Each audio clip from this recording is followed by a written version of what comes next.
ಇಂದ ನಮ್ಮ ಸರ್ ಬಂದಾರ ಇಲ್ಲೇ ಯಾದಗಿರಿ ಒಳಗಡೆ ಭಾಳಷ್ಟು ದಿನ ಡ್ಯೂಟಿ ಮಾಡಿರಿ ಸರ್. ಇವತ್ತು ಈ ಟೈಮ್ನಲ್ಲಿ ಹಳ್ಳಿ ಮನೆಗೆ ಊಟ ಸಿಗಲ್ಲ, ಏನೋ ಇದ್ದಿದ್ದು ಕೊಟ್ಟಿವಿ. 9:30 ಬಂದಾರ. ಮೇಡಮ್ ಅವರನ್ನು ಬಂದಾರ. ಸರ್ ಬೈಲ್ ಕೇಳ್ಬಿಡ್ತು ಫಸ್ಟ್ ಏನು ಹೇಳ್ತೀರಿ ಸರ್ ಹಳ್ಳಿ ಮನೆ ವೆಜ್ ಬಗ್ಗೆ ಓಪನ್ ಆಗಿ ಹೇಳ್ರಿ. ಚೆನ್ನಾಗಿದೆ ಅಂದ್ರೆ ಚೆನ್ನಾಗಿದೆ ಅಂತ ಹೇಳ್ರಿ. ಕೆಳಗಡೆ ಹುಡುಕೊಂಡು ಬಂದ್ವಿ ನಾವು. ಹಾಂ ಸರ್. ಪಾಪ ಯಜಮಾನ್ರನ್ನ ಬೇಡ್ಕೊಂಡೆ, ನೋಡಿಯಪ್ಪ ದೂರದಿಂದ ಬಂದಿದ್ದೀವಿ, ದಯವಿಟ್ಟು ಏನಾರು ಕೊಡಿ, ರೊಟ್ಟಿ ಕೊಡಿ, ನಮ್ಗೆ ಇಂಪಾರ್ಟೆಂಟ್. ಅವ್ರು ಮೇಲಕ್ಕೆ ಹೋಗಿ ಸರ್ ಮೇಲಕ್ಕೆ ಹತ್ತಿದೆ, ನಾನ್ ವೆಜ್ ಹೋಟ್ಲ ಅಂತ ಅನಿಸ್ಬಿಟ್ಟು ಆಮೇಲೆ ಇಲ್ಲ ಅಂಥೇಳಿ ಮೇಲೆ ಬಂದು ಒಳ್ಳೆ ಊಟ ಕೊಟ್ಟಿದ್ದಾರೆ.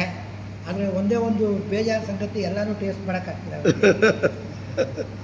ಅದೊಂದೇ ಬೇಜಾರು. ನಾಳೆ ಇದ್ದರೆ ಖಂಡಿತ ಬರ್ತೀವಿ. ಓಕೆ ಮೇಡಮ್, ನೀವೇನು ಹೇಳ್ತೀರಿ? ತಿಂಡಿ ಇದೆಯಾ ಅಂತಂದ್ರೆ ತಿಂಡಿ ಇಲ್ಲ ಅಂದರು. ತುಂಬ ಚೆನ್ನಾಗಿದೆ. ನಾವು ಹಚ್ಕೊಂಡು ಎಲ್ಲ ಹುಡುಕೊಂಡು ಬಂದ್ವಿ, ಎಲ್ಲ ಬಾಗ್ಲಾಕಿತ್ತು. ಆದರೆ ಇವ್ರು ಕರೆದು ನಮಗೆ ಮನೆಯವ್ರಿಗೆ ಹೆಚ್ಚಾಗಿ ಉಪಚಾರ ಮಾಡಿ ಊಟ ಹಾಕಿದ್ದಾರೆ. ಅನ್ನದ ಮಾತ್ರ ಸುಗ್ಗಿ ಭವ ತುಂಬ ಚೆನ್ನಾಗಿ ಇದಾಗಲಿ, ಮುಂದೆ ಬರಲಿ, ಇನ್ನೂ ಮುಂದೆ ಬರಲಿ. ನಾವು ಯಾವ ಪ್ರತಿ ಸಲ ಮೈಸೂರಿಂದ ರಾಯಚೂರು ಬಂದರೆ ಇವ್ರ ಹೋಟ್ಲಿಗೆ ನಾವು ಊಟಕ್ಕೆ ಬರೋದು. Thank you so much. Thank you sir.